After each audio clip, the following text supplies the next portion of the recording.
તો એક બીજા મોટા સમાચાર સામે આવી રહ્યા છે। આપણે જણાવી દઈએ કે 3 મહિનાની રાહ બાદ એલએનજી દિશા દહેજ પહોંચી છે। 62,000 ટન એલએનજી લઈને કતારથી આવ્યું જહાજ।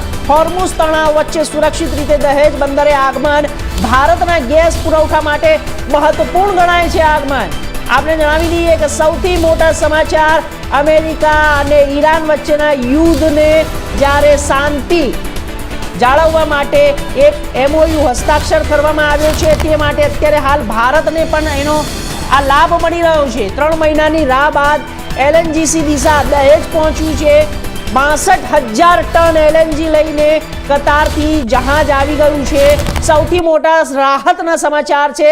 સીધા આપણે આ દ્રશ્યો બતાવી રહ્યા છીએ કે જ્યારે 62,000 ટન એલએનજી લઈને કતારથી આવી પહોંચ્યું છે ભારત જહાજ। તો આપને જણાવી દઈએ કે જે ગેસ પુરવઠાની જે હવે કમી હતી તે કમીની હવે મોટા પ્રમાણમાં અત્યારે હાલ ભરપાઈ થઈ રહી છે અને તમામ ભારતવાસીઓને જ્યારે શાંતિના સમાચાર સામે આવ્યા છે, રાહતના સમાચાર સામે આવ્યા છે। અમેરિકા અને ઈરાન વચ્ચે જે યુદ્ધ હતું તે હવે શાંતિમાં ફેરવાયું છે, કારણ કે બંને દેશો વચ્ચે જે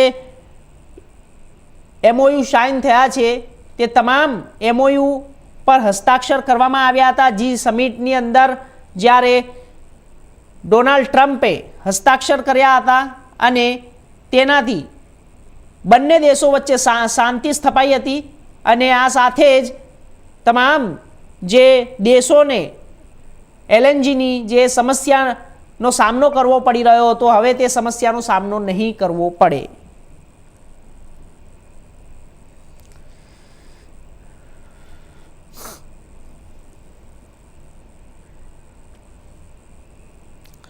તો આપને જણાવી દઈએ કે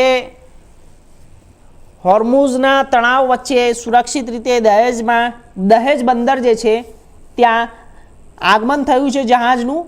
કુલ 62,000 એલએનજી દિશા દહેજ તરફ પહોંચી છે।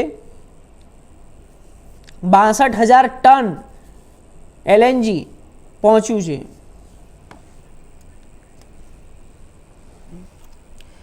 તો આ વિષય ઉપર વધુ માહિતી માટે અમારા સંવાદદાતા ભરત મિસ્ત્રી જોડાઈ ગયા છે ભરૂચથી।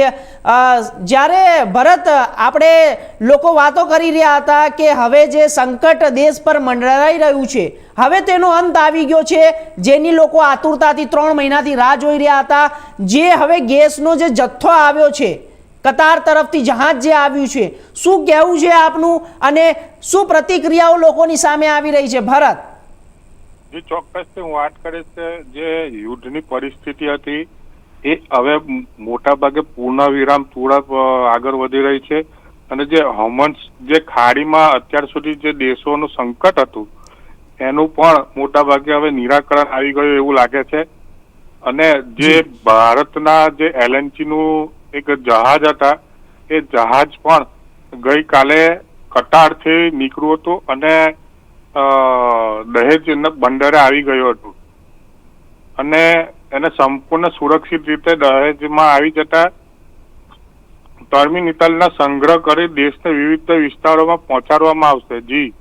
જી ભરત, તો અત્યારે જે 62,000 ટન જે આ એલએનજી આવ્યો છે, જેનો જથ્થો આવ્યો છે, તે કઈ રીતે અને તેની પ્રક્રિયાથી તેને આગળ વધારવામાં આવશે અને શું અત્યારે હાલ તંત્ર દ્વારા જે કામ કરવામાં આવ્યું છે, શું લાગી રહ્યું છે કે લોકોમાં જે નારાજગી હતી હવે તેનો અંત આવી ગયો છે?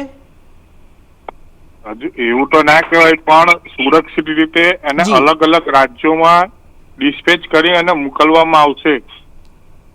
જી ચોક્કસથી ભરત, આપનો ખૂબ ખૂબ આભાર માહિતી આપવા માટે। તો આગળ વાત કરીશું ધોરાજીની। ધોરાજી શહેરમાં